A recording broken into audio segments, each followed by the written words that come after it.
দেখতে পাইল, এক পক্ষ অপর পক্ষকে দেখতে পাইল। মূসা আলাইহিস সালামের সাথীরা এবার মূসা আলাইহিস সালামকে বলতেছে, ক্বালা আসহাবু মূসা ইন্না লামুদরাকুন। মূসা আলাইহিস সালামের সাথীরা বলতেছে, মূসা আমরা ধরা পড়ে গিয়েছি। বাস্তবতা হলো এখনো ধরা পড়ে নাই, কিন্তু ধরা পড়ে গিয়েছি এই কথা বলার কারণ কি? অনেক সময় দেখবেন অনেক মানুষ যখন প্রচন্ড বিপদে আক্রান্ত হয় অথবা বিপদ তার কাছে আসার মতো অবস্থা হয়, দৌড় দিয়ে মুরব্বির কাছে গিয়ে বলে, চাচা আমি শেষ, আমি মরেই গেছি। বলেন তো, যেই ব্যক্তি এই কথা বলল চাচা আমি মরে গেছি, সে যদি মরেই যাইতো কথা বলতে পারতো নাকি? তাহলে মরে গেছি, ধরা পড়ে গেছি এর বলার কারণটা কি? কারণ হলো আসন্ন বিপদের ভয়াবহতা অনুধাবন করে বুঝতে পারতেছে এই বিপদ যদি আমার উপরে পতিত হয় বাঁচার আর কোনো উপায় নাই। মূসা আলাইহিস সালামের সাথীরা বুঝতে পারছে ফেরাউন যেভাবে তিন দিক দিয়ে সশস্ত্র অবস্থায় আমাদের ঘিরে ধরেছে, আজকে আর আমাদের বাঁচার কোনো উপায় নাই। এই জন্য মূসা আলাইহিস সালামের সাথীরা বলতেছে, মূসা ইন্না লামুদরাকুন, ও মূসা আমরা ধরা পড়ে গিয়েছি। বাতাস লাগবে না। মূসা আমরা ধরা পড়ে গিয়েছি। মূসা আলাইহিস সালাম হলেন বনি ইসরাইলদের নেতা।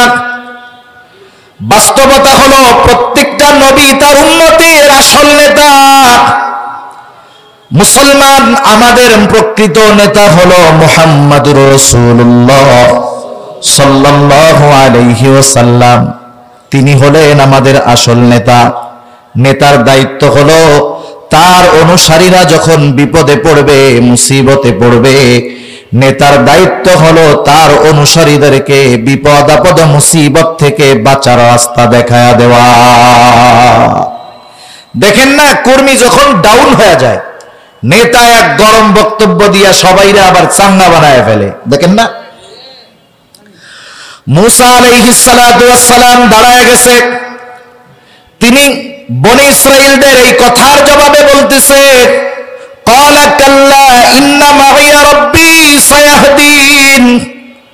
মূসা আলাইহিস সালাতু ওয়াস সালাম বনি ইসরাইলদের ওই কথার জবাবে যে মূসা আমরা ধরা পড়ে গিয়েছি, এই কথার জবাবে মূসা আলাইহিস সালাম বলতেছেন, এক নম্বর শব্দ হলো কাল্লা। ওরা বলছে ধরা পড়ে গেছি, মূসা আলাইহিস সালাম বললেন কাল্লা। কাল্লা এটা নাবাচক একটা শব্দ, লা এটাও নাবাচক একটা শব্দ, কিন্তু দুইটা শব্দের মধ্যে তফাৎ আছে। কেউ যদি বলে লা অর্থাৎ সাধারণভাবে না, যেমন একটা উদাহরণ দিলে বুঝতে সহজ হবে। মনে করেন আপনারা কেউ আমাকে বললেন হুজুর চা খান, আমি বললাম লা, তার মানে চা আমি খাবো। ভাই ভলিউম বাড়াইতে কষ্ট হয়, বুঝেন না কেন? আপনি আওয়াজটা ছাড়েই না, এভাবে নিয়ে বলা তো কষ্ট, বুঝেন না কেন? আপনি ভলিউম দেন, নয়েজ আসলে কমাই দিন।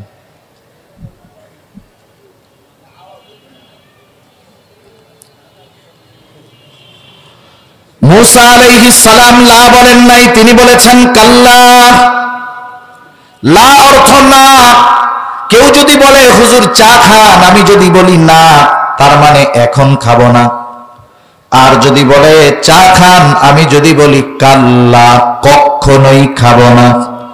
বলেন তো দুইটার মধ্যে তফাৎ আছে না নাই?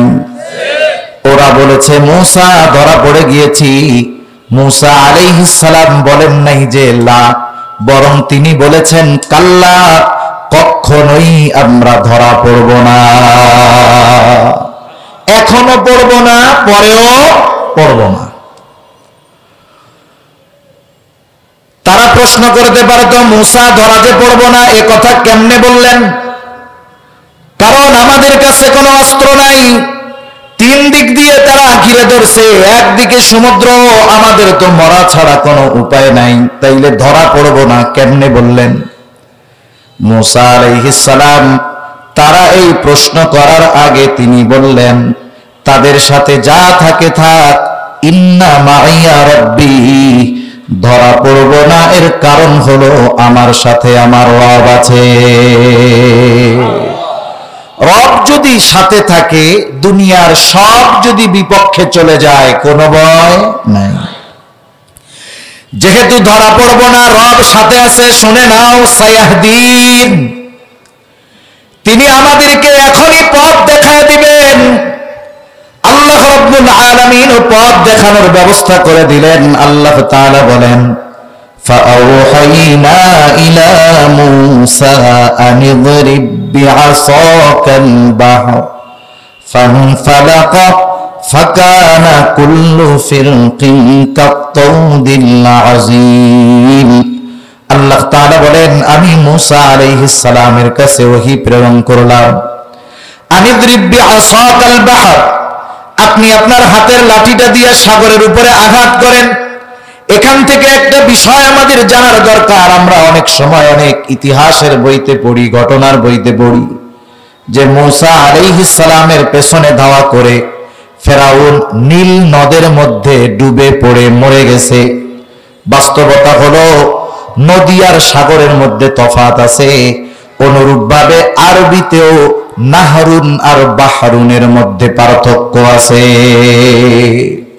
নাহরুন মানে হলো নদী, বাহরুন মানে সাগর। তাহলে আল্লাহ তাআলা লাঠি দিয়ে বাড়ি মারতে বলছে নদীর উপরে না সাগরের উপরে? এই 20 শতাব্দীতে ডক্টর মরিস বুকাইলি উনি ফেরাউনের ডেড বডি নিয়ে গবেষণা করছেন। গবেষণা করে তিনি ফেরাউনের দেহের মধ্যে লবণ পাইছেন। লবণ নদীর পানিতে কখনো লবণ হয় না, সমুদ্রের পানি দিয়ে লবণ বানানো হয়। এই বিষয়গুলো বিশ্লেষণ করার পরে বোঝা যায় যে ফেরাউনের মৃত্যু হয়েছে লোহিত সাগরে। কোন সাগরে? লোহিত সাগরে। আল্লাহ তাআলার আদেশে মূসা আলাইহিস সালাম সমুদ্রের উপরে লাঠি দিয়ে আঘাত করলেন। লাঠি দিয়ে আঘাত করার সাথে সাথে আল্লাহ তাআলা বলেন, ফানফালাকা, সাগর ফেটে 2 ভাগে বিভক্ত হয়ে গেল। শুধু ফেটে গেল তা নয়, ফাকানা কুল্লু ফিরকিন কাত-তাউদিল আযীম, 2 ভাগ 2 পাশে উঁচু হয়ে পাহাড় সাদৃশ্য উঁচু দেয়ালের মতো হয়ে গেল। নিচে এখন শুধু মাটি। আল্লাহ তাআলার আদেশে মুহূর্তের ভিতরে সমুদ্রের তলদেশ শুকনা ঠনঠনা হয়ে গেছে। বনি ইসরাইলের 12 গোত্রের জন্য 12টা শাখা হয়ে গেছে। নির্দ্বিধায় নিশ্চিন্তে শুকনা রাস্তা দিয়ে তারা হেঁটে হেঁটে সাগর পার হয়ে যাচ্ছে। এইবার তারা যখন সাগরের মাঝপথে পৌঁছাইল, মাঝ রাস্তায় পৌঁছাইল, ফেরাউন তার বাহিনী নিয়ে, সৈন্য সামন্ত নিয়ে সাগরের পাড়ে এসে পৌঁছাইছে। এসে দেখে সুন্দর একটা রাস্তা প্রস্তুত করা। বলেন তো, এই রাস্তা কি ফেরাউনের জন্য বানানো হয়েছে নাকি? ফেরাউনও বুঝে যে এই রাস্তাটা তার জন্য বানানো হয় নাই। যেই রাস্তায় চলে বনি ইসরাইল বিপদ থেকে বেঁচেছে, ওই রাস্তার মধ্যেই ফেরাউনের বড় বিপদ রয়েছে। আল্লাহ। মূসা আলাইহিস সালাম তার উম্মতদেরকে নিয়ে পার হয়ে গেছেন, অপর প্রান্তে পার হয়ে গেছেন। আর ফেরাউন সে এইবার পেছনে ধাওয়া করছে। অবাধ্যতা, সীমা লঙ্ঘন এবং বনি ইসরাইলদেরকে চূড়ান্ত রূপে শেষ করে দেওয়ার নিয়তে সে তাদের পেছনে ধাওয়া করছে।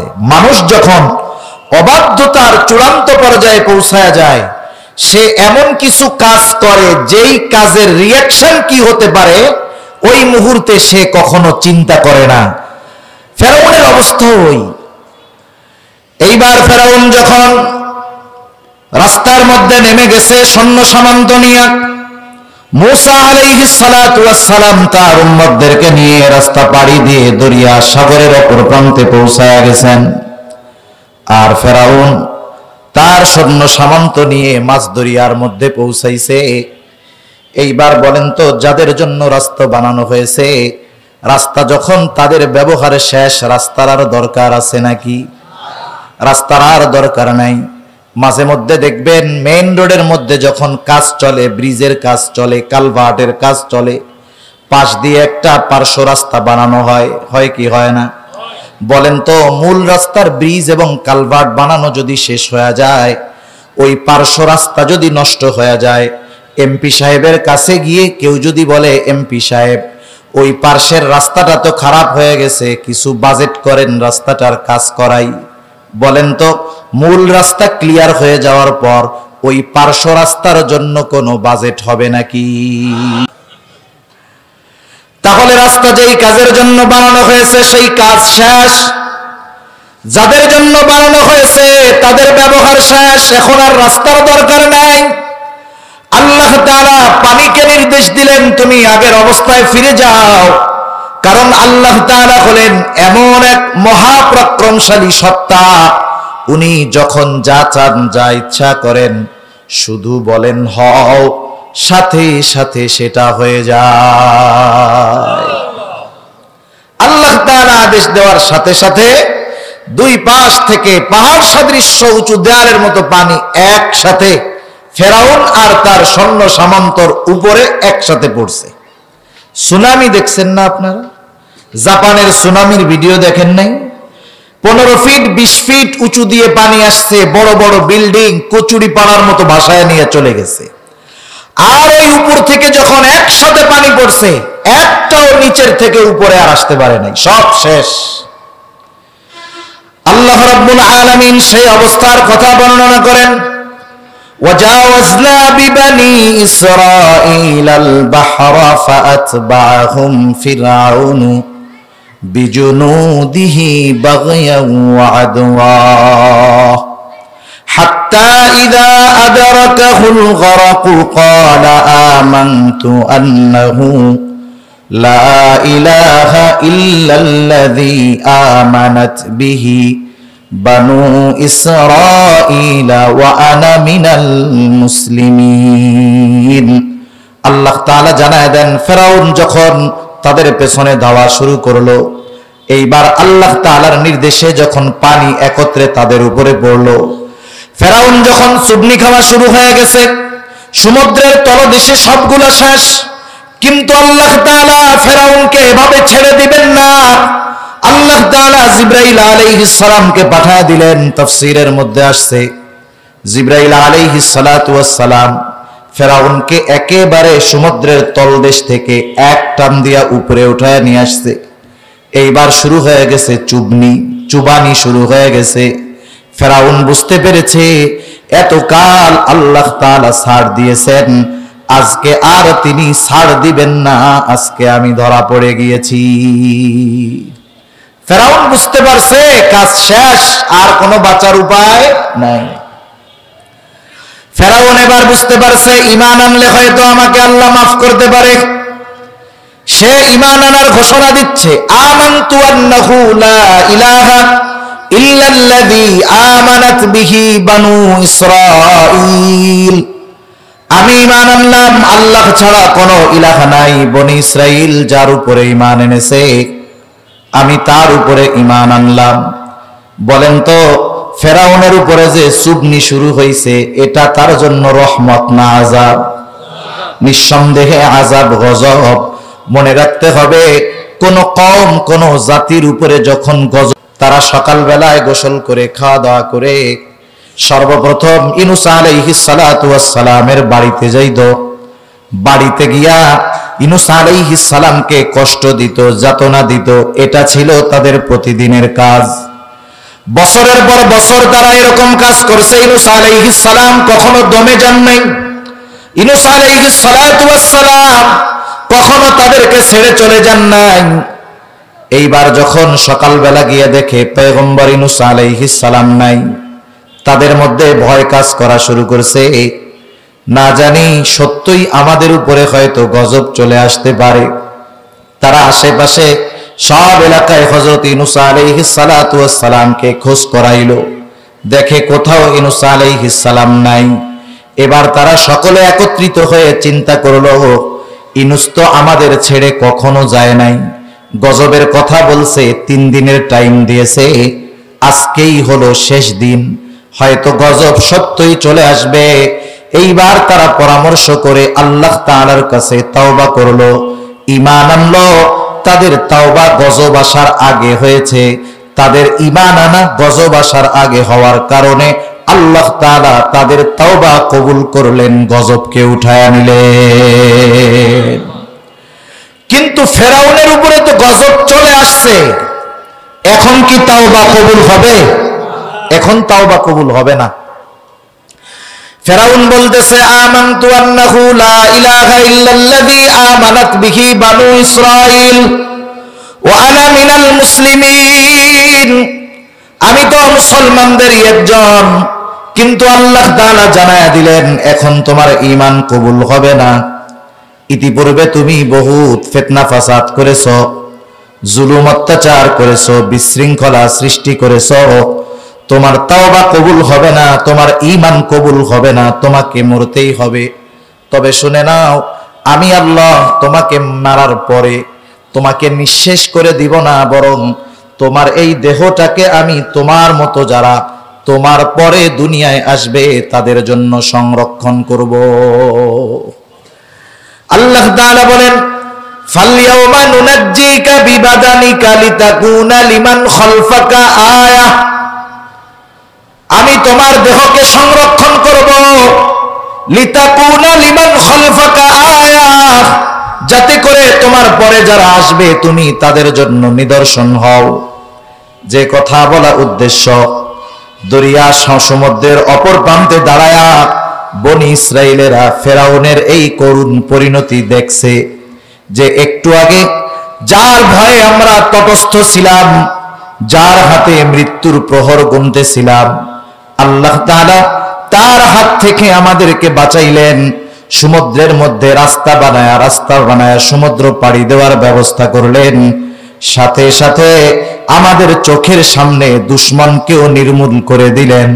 বলেন তো, এই দৃশ্যটা নিজেদের চোখে দেখবার পর বনি ইসরাইলদের আল্লাহ তাআলার উপরে আস্থা, ভরসা, ঈমান বাড়ার দরকার ছিল কি ছিল না? বরং তারা তো এমন হওয়ার কথা ছিল যে যেই আল্লাহ এমন নেয়ামত আমাদের দিলেন, এমন অনুগ্রহ আমাদের করলেন, ওই আল্লাহর হুকুম মানতে আমাদের যা করার দরকার করব, নির্দ্বিধায় মানব, এই রকম চিন্তা ভাবনা, মন মানসিকতা তাদের প্রস্তুত হওয়ার দরকার ছিল। কিন্তু আফসোস, সমুদ্রের ওই পারে যখন উঠছে, এইবার খোলা মাঠ, কিছু তো আর নিয়ে যাইতে পারে নাই, ঘর বাড়ি সব মিশরে। মুসা আলাইহিস সালাম রে তারা বলতেছে যে, মুসা কই আনলা মিয়া, কোথায় আনলা আমাদের? এখানে কোনো ছাদ টাদ নাই, রোদ্রে কষ্ট হবে, বৃষ্টি হইলে বৃষ্টি পড়বে, কোথায় আনছো? আমরা মিশরেই ভালো ছিলাম। কি বলে? মিশরেই ভালো ছিলাম, ঘর বাড়ি তো ছিল। আল্লাহ রাব্বুল আলামিন তাদের জন্য মেঘকে ছাদ বানায় দিলেন। মেঘমালা তাদের জন্য ছাদ হয়ে গেল। খাবারের ব্যবস্থা নাই, আল্লাহ রাব্বুল আলামিন আসমান হতে মান্না সালওয়া, আসমানি খাবার খাওয়ার ব্যবস্থা তাদের করে দিল। আল্লাহ তাআলা কত ব্যবস্থাপনা করেছেন। আর তাদেরকে মিশর থেকে আনার উদ্দেশ্য হলো ফিলিস্তিনের ওই পবিত্র ভূমি, ওই জায়গার কর্তৃত্ব আল্লাহ তাআলা বনি ইসরাইলদের হাতে ফিরিয়ে দিতে চান। এইবার মূসা আলাইহিস সালামকে আল্লাহ তাআলা নির্দেশ দিলেন, পয়গম্বর মূসা, আপনি বনি ইসরাইলদেরকে নিয়ে ওই জেরুজালেম মসজিদুল আকসা ফিলিস্তিন উদ্ধারের উদ্দেশ্যে রওনা দিবেন। আল্লাহ তাআলা জিহাদ ফরজ করে দিলেন। মূসা আলাইহিস সালাতু ওয়াস সালাম তার উম্মতদেরকে যুদ্ধ করার নির্দেশ দেওয়ার পূর্বে কিছু নেয়ামতের কথা উল্লেখ করলেন। আল্লাহ তাআলা সেই কথাগুলোই বলেন, وَإِذْ قَالَ مُوسَى لِقَوْمِهِ يَا قَوْمِ اذْكُرُوا نِعْمَةَ اللَّهِ عَلَيْكُمْ إِذْ جَعَلَ فِيكُمْ أَنْبِيَاءَ وَجَعَلَكُمْ مُلُوكًا। আল্লাহ তাআলা মূসা আলাইহিস সালাম উম্মতদেরকে কি বলছে গিয়া, সেই কথা আল্লাহ তাআলা জানায়া দিচ্ছেন। মূসা আলাইহিস সালাম তার কওমকে গিয়ে বলেন, ওয়াইদ ক্বালা মূসা লিকওমিহি ইয়া কওমি যকুরু নি'মাতাল্লাহ মুসা আলাইহিস সালাম তার কওমকে গিয়ে বলতেছে, হে আমার কওম, হে আমার সম্প্রদায়, উযকুরু নি'মাতাল্লাহ, তোমরা আল্লাহ তাআলার নিয়ামতগুলো স্মরণ করো। কি নিয়ামত? কিছু দামি দামি নিয়ামতের কথা মুসা আলাইহিস সালাম তাদের সামনে উল্লেখ করলেন। মুসা আলাইহিস সালাম বলতেছেন, স্মরণ করো, ইদ জাআলা ফীকুম আম্বিয়া, যে আল্লাহ তাআলা তোমাদের মধ্য থেকে অনেক নবী রাসূল প্রেরণ করেছে।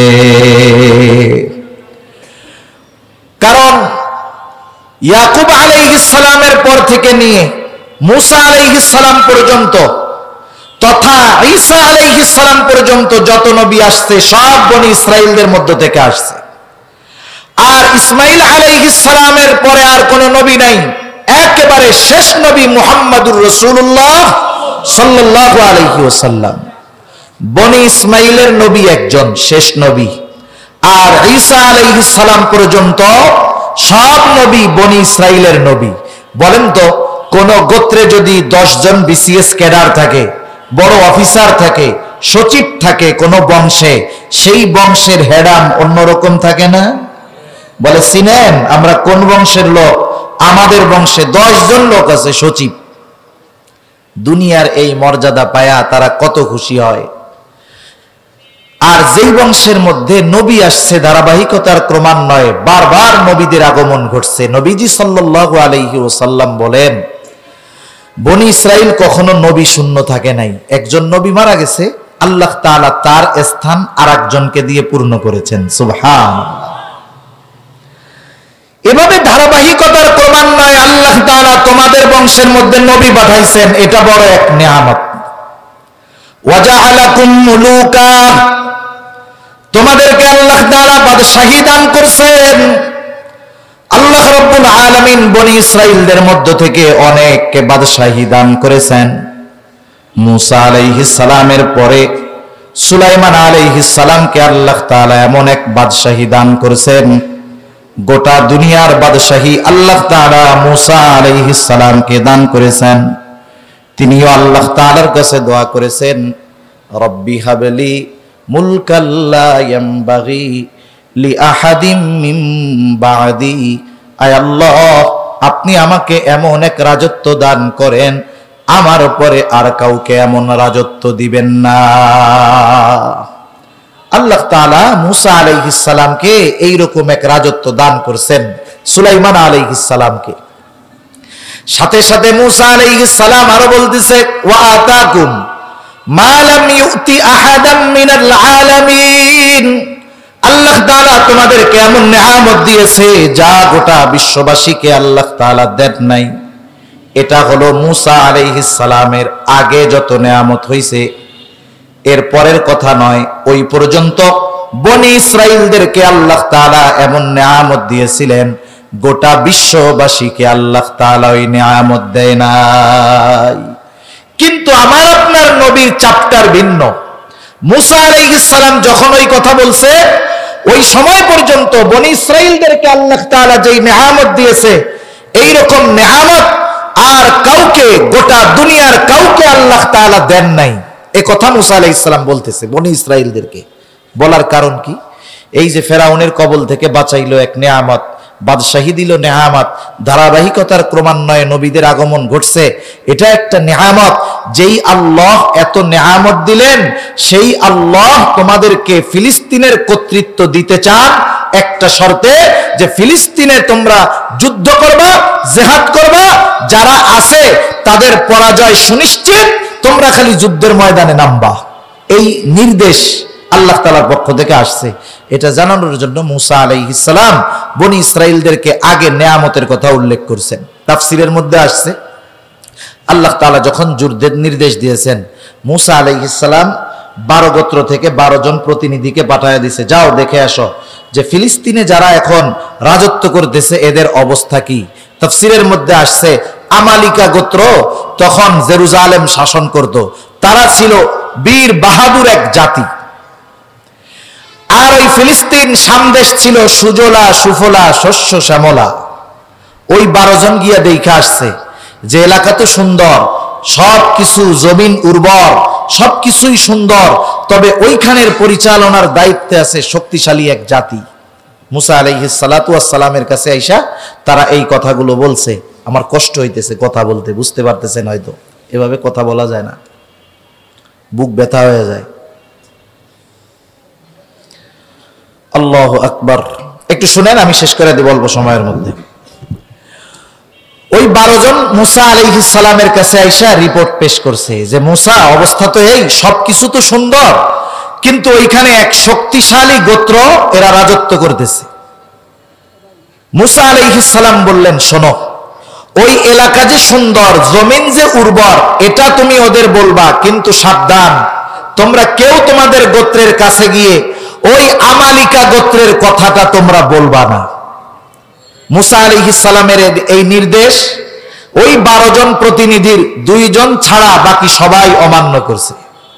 তারা গিয়ে তাদের গোত্রের কাছে বলছে, শোনো, তোমরা কিন্তু ওইখানে যে যাবা, সব তো সুন্দর, কিন্তু এমন এক গোত্র ওই জায়গায় আছে যারা খুব বীর বাহাদুর, তাদের সাথে যুদ্ধ করলে বাঁচার কোনো উপায় নাই। এইবার বনি ইসরাইল গোল হইয়া বসছে যে আমরা যুদ্ধ টুদ্ধ করতে পারবো না, আমরা যুদ্ধ টুদ্ধ করতে পারবো না। মুসা আলাইহিস সালাম তাদেরকে নির্দেশ দিচ্ছেন, ইয়া কওমি দুখুলুল আরদাল মুকদ্দাসাতাল্লাতী কাতাবাল্লাহু লাকুম ওয়ালা তারতাদ্দু আলা আদবারিকুম ফাতানকালিবু খাসিরিন। মুসা আলাইহিস সালাম বলতেছেন, হে আমার কওম, ইয়া কওমি দুখুলুল আরদাল মুকদ্দাস, তোমরা এই পবিত্র ভূমিতে প্রবেশ করো, যেই জমিন আল্লাহ তাআলা তোমাদের জন্য লিখে রাখছে, আরদাল মুকদ্দাসাতাল্লাতী কাতাবাল্লাহু লাকুম, যেই জমিন আল্লাহ তাআলা তোমাদের জন্য লিখে রেখেছেন, অর্থাৎ যেই জমিনের মালিকানা আল্লাহ তাআলা তোমাদেরকে দান করেছে, সেই জমিন উদ্ধারের জন্য তোমরা যুদ্ধের ময়দানে ঝাঁপায় পড়ো। বাইতুল মুকদ্দাসের প্রবেশদ্বার দিয়ে, জেরুজালেমের প্রবেশদ্বার দিয়ে তোমরা ঝাঁপায় পড়ো। খবরদার, ওয়ালা তারতাদ্দু আলা আদবারিকুম ফাতানকালিবু খাসিরিন, তোমরা কেউ পেছনের দিকে আসবা না, পেছনের দিকে পলায়ন করবা না। যদি তোমরা পলায়ন করো, তোমরা ক্ষতিগ্রস্ত হয়ে যাইবা। মুসা আলাইহিস সালাম উম্মতদেরকে যুদ্ধে ঝাঁপায় পড়ার জন্য বললেন। এইবার বনি ইসরাইলেরা বলতেছে, আমরা যাইতে পারবো না। ক্বালু ইয়া মুসা ইন্না ফিহা কওমান জাব্বারিন। মুসা আলাইহিস সালামের কওম বনি ইসরাইলেরা বলতেছে, হে মুসা, ইন্না ফিহা কওমান জাব্বারিন, ওই জায়গায় এক প্রতাপশালী কওম আছে, প্রভাবশালী এক গোত্র আছে, আমরা তাদের সাথে লড়াই করতে পারবো না।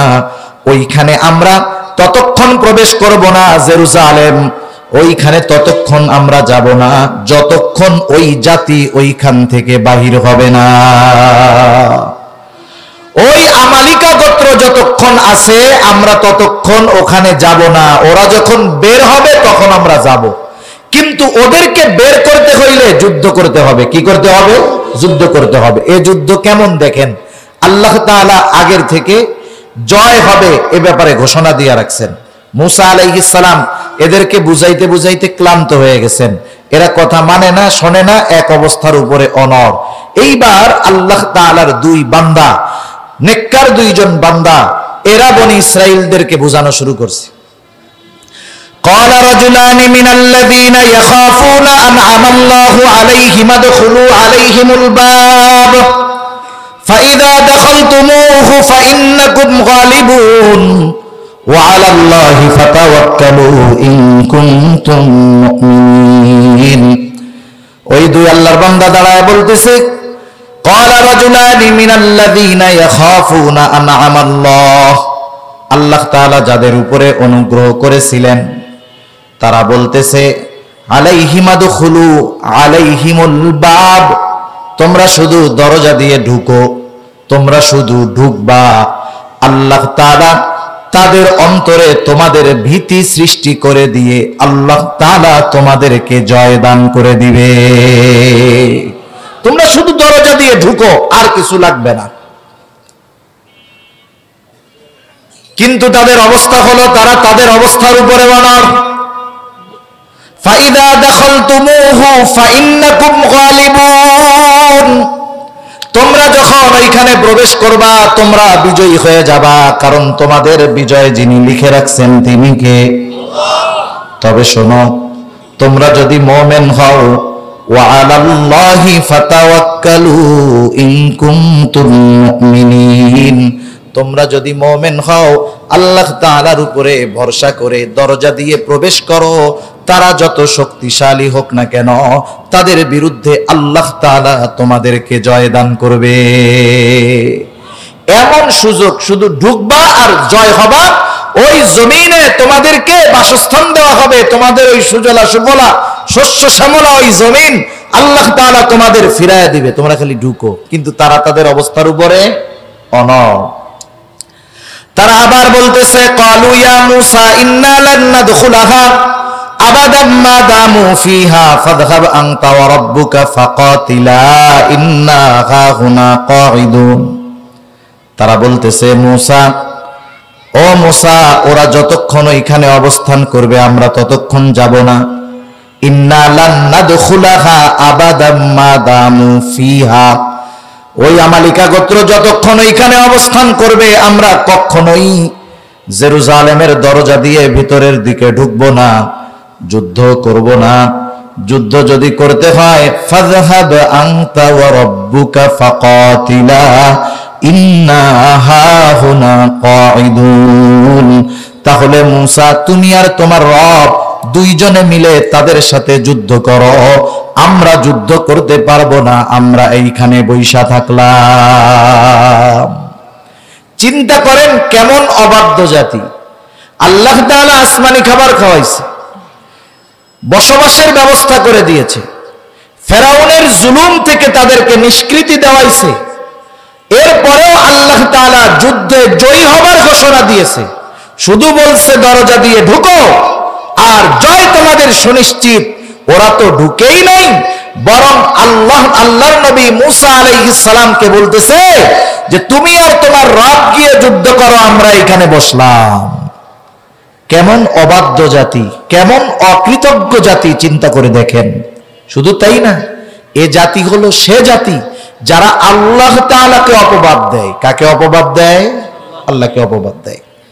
যখন মদিনায় আসছে আল্লাহ রাসূল সাল্লাল্লাহু আলাইহি ওয়াসাল্লাম, মদিনায় আসার আগে মদিনার ইহুদিরা খুব ধনী, টাকা পয়সাওয়ালা ছিল, খুব সম্পদওয়ালা ছিল।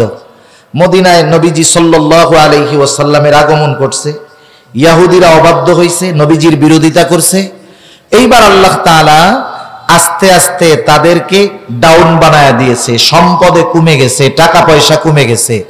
ইহুদিরা দাবি করতো যে আমরা হলাম আল্লাহর সন্তান, নাউজুবিল্লাহ বলেন।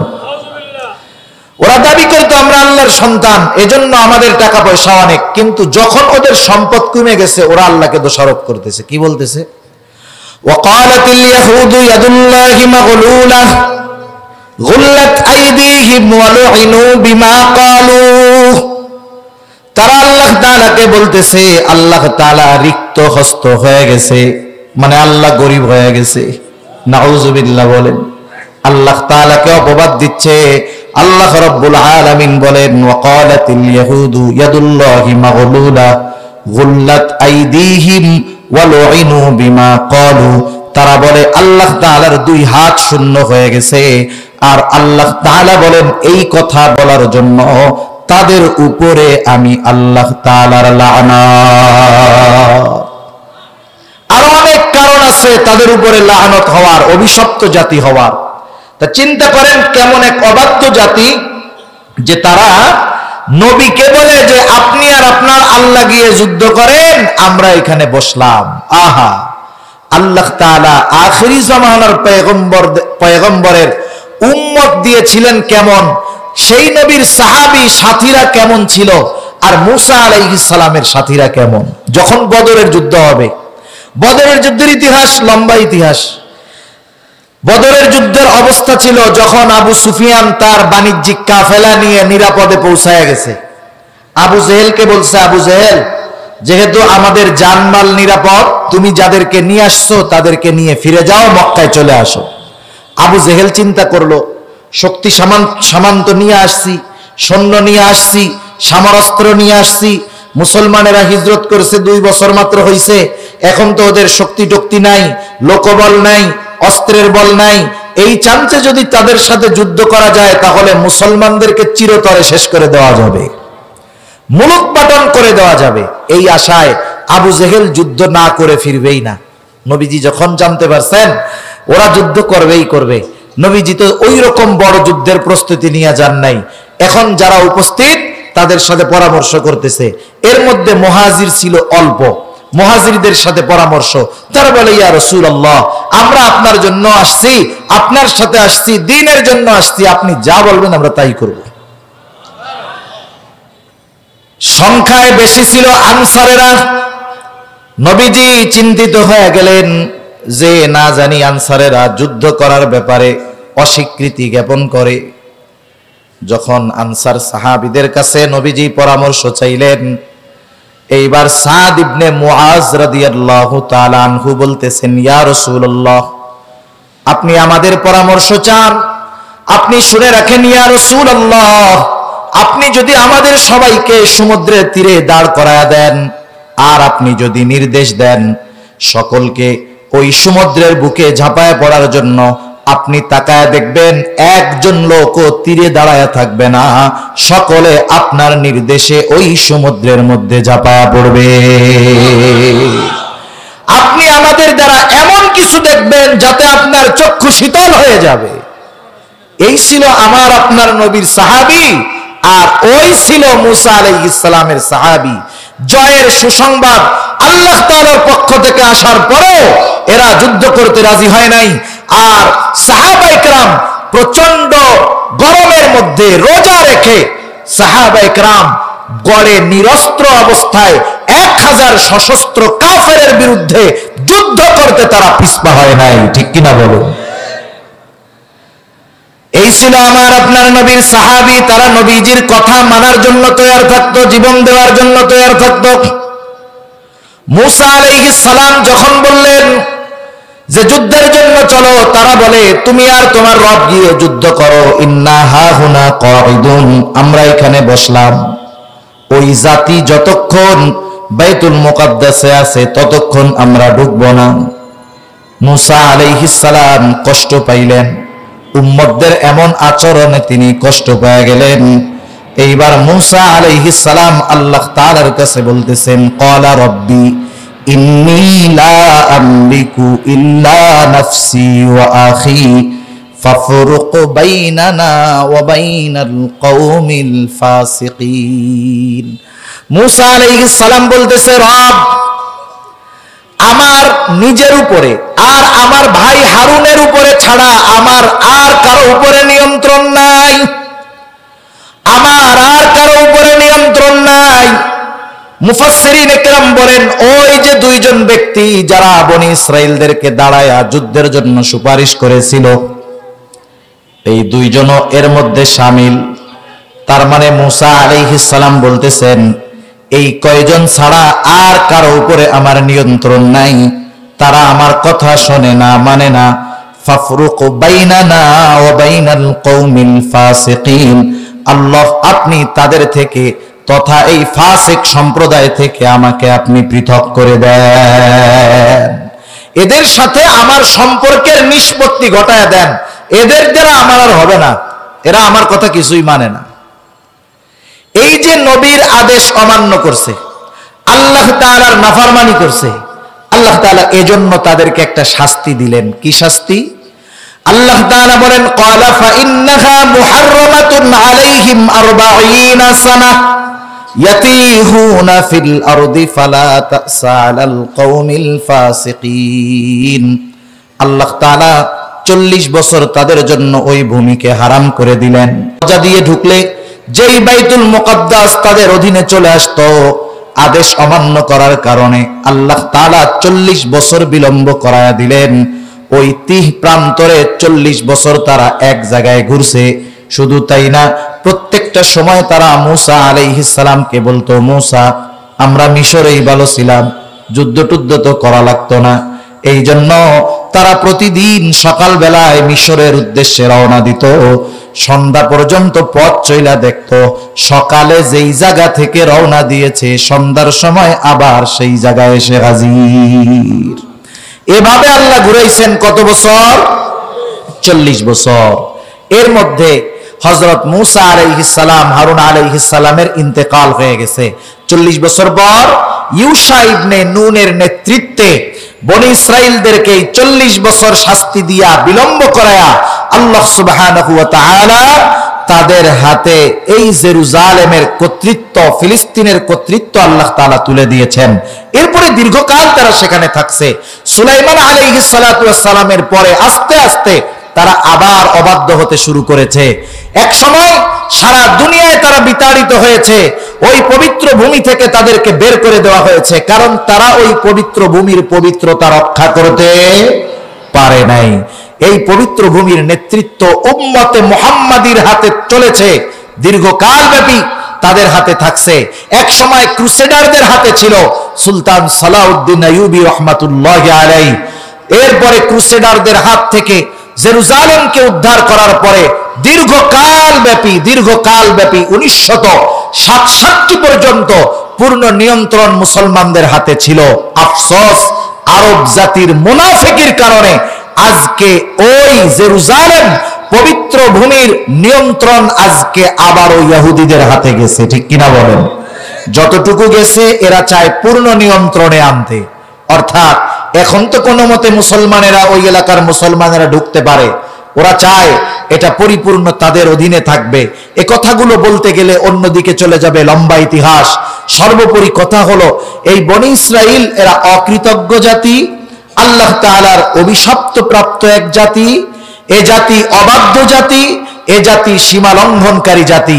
এই জাতি এজন্যই মুসলমানদেরকে নির্বিচারে হত্যা করতেছে। আর মুসলমানেরা এই ভূমির পবিত্রতা মর্যাদা বুঝে বিদায় নিজেদের জীবন দিয়ে এই ভূমিকে রক্ষা করার চেষ্টা করতেছে। ঠিক কিনা বলেন? মনে রাখতে হবে, এই মসজিদুল আকসা জেরুজালেমের সাথে মুসলমানদের ঈমান আমলের সম্পর্ক আছে। অনেক মুসলমানের সন্তান জানেও না যে এটার সাথে আমাদের কি সম্পর্ক। কয়েকটা বিষয় আমি বলি, জেহেনে যতগুলো আছে, যে এর সাথে আমাদের সম্পর্ক কি। আমরা যদি এই বিষয়গুলো জানি তাহলে আকসার প্রতি মহব্বত, ভালোবাসা ইনশাআল্লাহ আরো বাড়বে। এক নম্বর বিষয়, এই মসজিদুল আকসা বাইতুল মুকাদ্দাস এটা হলো মুসলমানদের প্রথম কিবলা। মুসলমানদের প্রথম কিবলা। আব্দুল্লাহ ইবনে আব্বাস রাদিয়াল্লাহু তাআলা আনহু থেকে বর্ণিত, তিনি বলেন, কানা রাসূলুল্লাহ সাল্লাল্লাহু আলাইহি ওয়াসাল্লাম ইউসাল্লি বিমাক্কাতা নাহওয়া বাইতুল মুকাদ্দাস ওয়াল কাবাতু বাইনা ইয়াদাইহি। আব্দুল্লাহ ইবনে আব্বাস রাদিয়াল্লাহু তাআলা আনহু বলেন, রাসূল আকরাম সাল্লাল্লাহু আলাইহি ওয়াসাল্লাম মক্কায় থাকা অবস্থায় বাইতুল মুকাদ্দাসের দিকে ফিরে নামাজ পড়তেন, আর কাবা তার আর বাইতুল মুকাদ্দাসের মধ্যে থাকতো। মক্কা থেকে বাইতুল মুকাদ্দাস হলো উত্তর দিকে, নবীজি উত্তর দিকে ফিরতেন, তবে সামনে কাবা থাকতো। এইভাবে নবীজি মক্কায় নামাজ পড়তেন।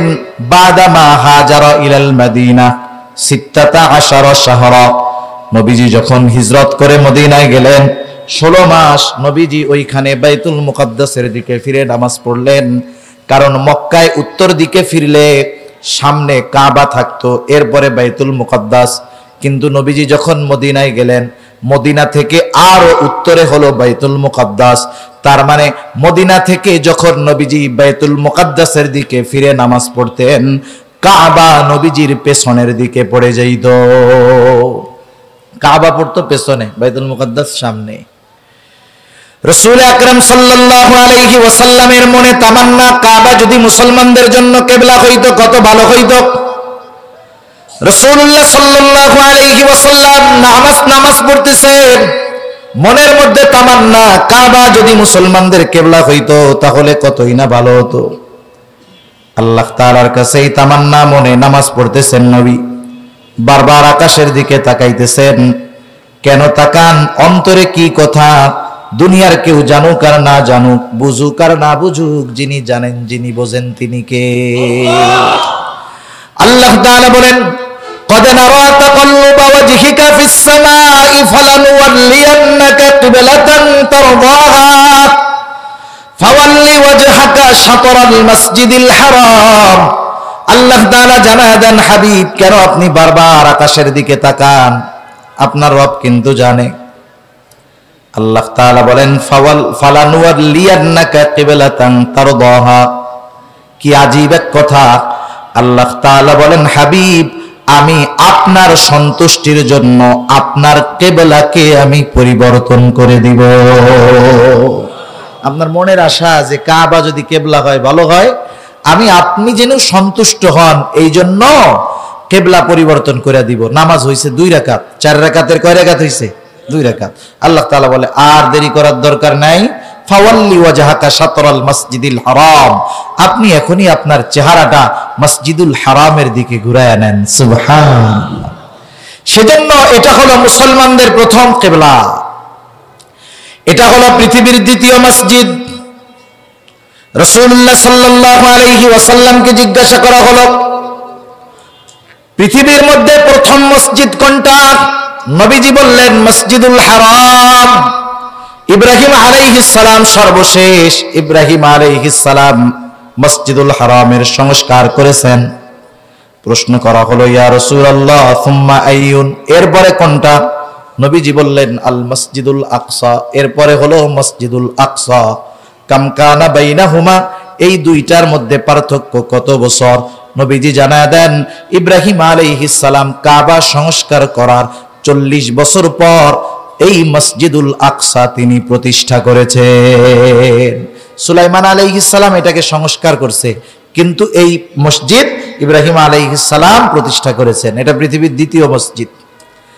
এই মসজিদ হলো এমন এক মসজিদ, এই মসজিদে আল্লাহ তাআলা পৃথিবীর একমাত্র স্থান যেখানে আল্লাহ তাআলা পৃথিবীর সব নবীকে একত্রিত করেছেন। সুবহানাল্লাহ।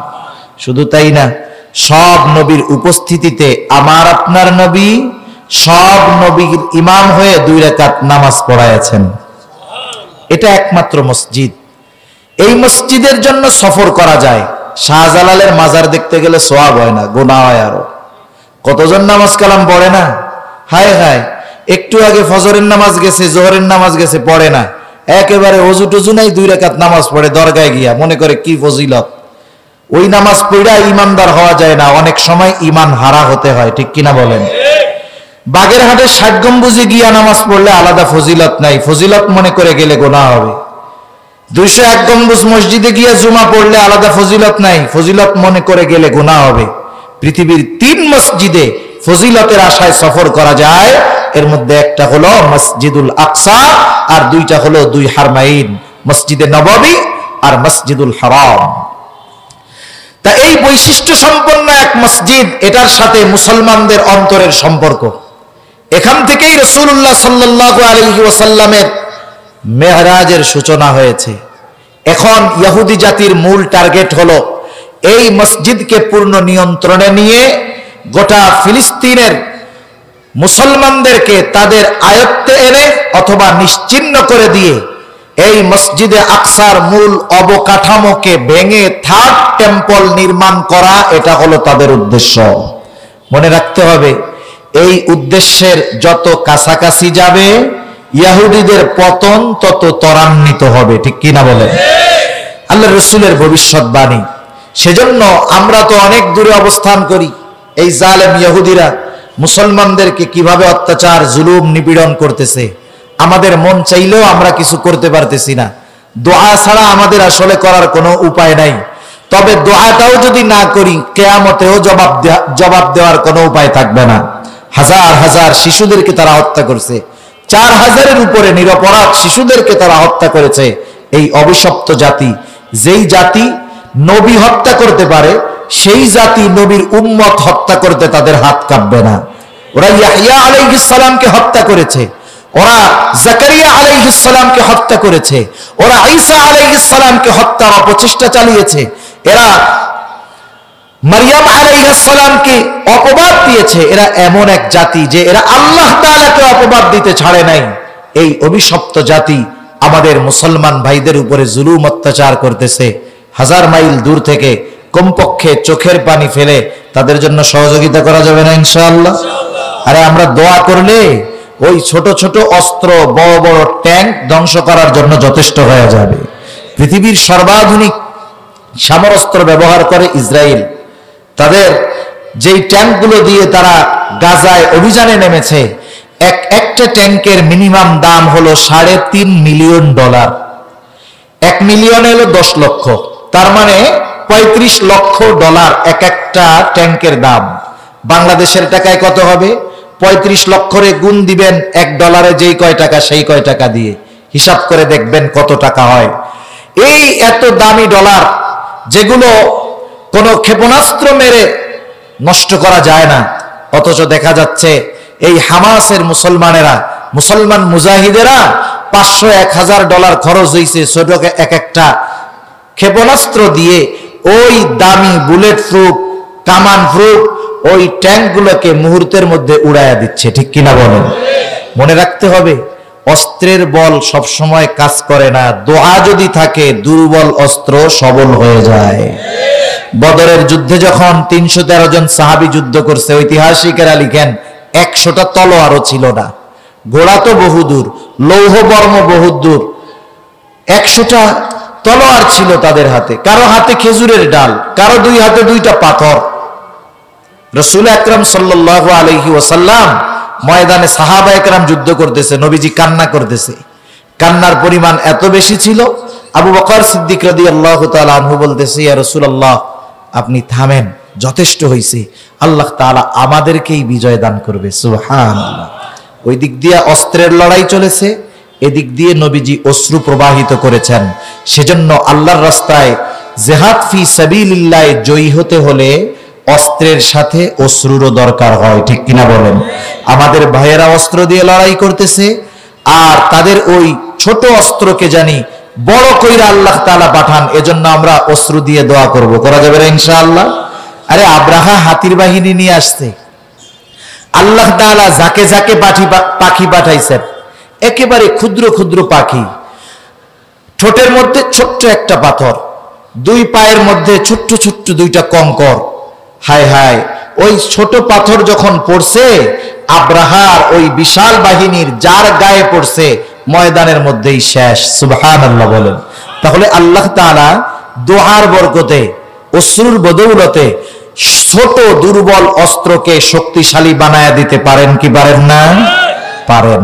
এজন্যই তো পিটানি খাইয়া এখন ওরা অস্ত্র বিরতিতে যাওয়ার, যুদ্ধ বিরতিতে যাওয়ার জন্য মানে রাজি হইতেছে, সম্মত হইতেছে।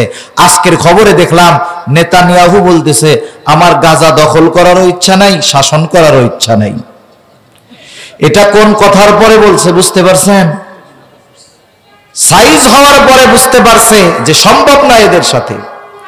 মোসাদের একজন গোয়েন্দা উচ্চপদস্থ কর্মকর্তা বলতেছে যে আমরা আমাদের পৃথিবীর সর্বাধুনিক সমরাস্ত্র নিয়ে তাদের সাথে যুদ্ধ করতেছি, অস্ত্রের ব্যাপারে তাদের সাথে আমাদের কোনো কম্পেয়ার চলে না, তুলনা চলে না। ওরা বলতেছে, উনি বলতেছেন ইহুদিদের আল্লাহ মনে হয় এদের উপরে রাগ হয়ে গেছে, নাইলে আমরা কি মানুষের সাথে যুদ্ধ করি না কোনো অদৃশ্য শক্তির সাথে যুদ্ধ করতেছি, এটা আমরা বুঝতে পারতেছি না। সুবহানাল্লাহ। শুনেন, বাস্তব খবরগুলো খুব কমই প্রকাশ হয়, কারণ গোটা দুনিয়ার মিডিয়া পরিচালনা করে ইহুদিরা। আমরা আফগানিস্তানে ইমারাতে ইসলামিয়ায় আমেরিকা পালায়ন করার আগে CNN, BBC, রয়টার্স সবগুলোর মধ্যে দেখতাম যে ওরা শেষ, বোম্বাইরা অমুক পাহাড় উড়াইয়া দিছে। হায় হায়, হঠাৎ করে দেখি আমেরিকা সহ গোটা ইউরোপিয়ান শক্তি বলতে হবে, আমেরিকা এবং তার দোসর ন্যাটো হঠাৎ করে রাতের আধারে আফগানিস্তান ছেড়ে পালানো শুরু করে দিয়েছে। তার মানে ওরা যেই মায়ের খায় ওরা এটা সহজে বলে না, কারণ এটা বললে তো লজ্জার ব্যাপার, সৈন্যদের মনোবল ভেঙে যাবে। যুদ্ধের ময়দানে মুমিন যখন যায় সে তো মৃত্যুকে পরোয়া করে না, সে তো মৃত্যুকে আলিঙ্গন করতে যায়। ঠিক কিনা বলেন? আর এরা তো দুনিয়ার স্বার্থে বেতনের কারণে চাপে পড়ে যায়, এজন্য মৃত্যুকে ভয় পায়। সেজন্য আল্লাহর রাস্তায় যারা জিহাদ করে এদের অস্ত্র যত দুর্বল হোক, অশ্রুর কারণে আল্লাহ তাআলা ওই দুর্বল অস্ত্রকেও সবল বানায় দেন। সেজন্য আমরা ওই অভিশপ্ত জাতির হেদায়েত তো কামনা করি, হেদায়েত যদি না থাকে আল্লাহ তাআলার কাছে দোয়া যে আল্লাহ তাআলা এই অবৈধ ইসরাইল এবং এর সাথে যারা সম্পৃক্ত এদের সকলকে আল্লাহ ধ্বংস করে দিক। সকলে বলি আমিন। সর্বোপরি কথা হলো আমরা তাদের মতো অকৃতজ্ঞ হব না, অবাধ্য হব না, সীমা লঙ্ঘনকারী হব না। ইহুদিরা এগুলোর কারণে বহুত নিয়ামত থেকে বঞ্চিত হয়েছে। এর থেকে যেই শিক্ষণীয় বিষয় মুফাসসিরিনে কেরাম বলেন যে উম্মতে মুহাম্মাদীকেও আল্লাহ তাআলা তাদের চাইতে দামি দামি নিয়ামত দিয়েছেন। তারা যদি এই নিয়ামতের কদর না করে, ওই ইহুদি জাতি যেমন নিয়ামতের কদর না করার কারণে খারাপ পরিণতি হয়েছে, যারাই আল্লাহ তাআলার অবাধ্য হবে, সীমা লঙ্ঘন করবে, নিয়ামতের শুকরিয়া আদায় করবে না, অকৃতজ্ঞ হবে, তাদের উপরেও আল্লাহ তাআলার গোসা, রাগ, আযাব, গজব আসতে পারে। আল্লাহ সুবহানাহু ওয়া তাআলা আমাদের সবাইকে কথাগুলো বুঝবার, আমল করবার তৌফিক দান করুন। সকলে বলি আমিন। ওয়া আখিরু দাওয়ানা আনিল হামদুলিল্লাহি রাব্বিল আলামিন।